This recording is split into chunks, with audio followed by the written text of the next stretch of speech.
2,5-ročný Tomáško vie vďaka Srdcu pre deti chodiť. Jeho mama vám ďakuje. Ako ste už počuli, Srdce pre deti sa už druhýkrát vo svojej krátkej dvojročnej histórii stalo programom roka.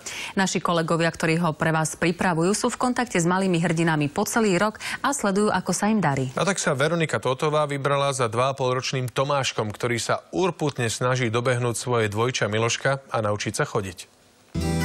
Keď sme Tomáška s Miloškom a ich mamou Silviou navštívili minulý rok v októbri prvýkrát, Tomáško nevedel sám bez opory ani sedieť. Pri pobyte v rehabilitačnom centre v Šúrovciach sa mu podarilo urobiť svoje prvé 2 krôčky, ale ešte sa musel držať terapeuta. Jeho mama však bola vďačná aj za to. Dnes má Tomáško už 2 roky a 7 mesiacov. Vyrástol o 3 cm, zosilnel a stále je to také usmievavé slniečko. Ešte, poď. A dôvod na úsmev má aj jeho mama Silvia. Z 2 krôčkov je celá telocvičňa krokov. Tomáško už totiž naozaj dokáže prejsť celú telocvičňu.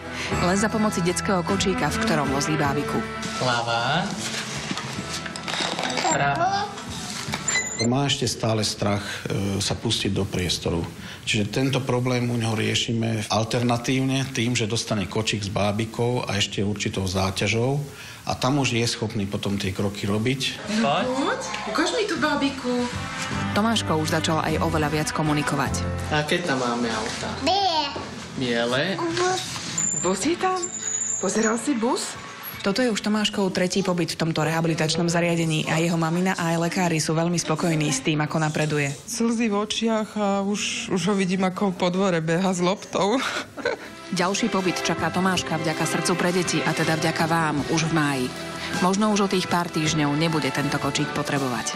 U neho už čakáme naozaj len na ten moment, aby ten kočík odsunul a pustil sa do priestoru a do života. Tam, áno, povedz ďakujem.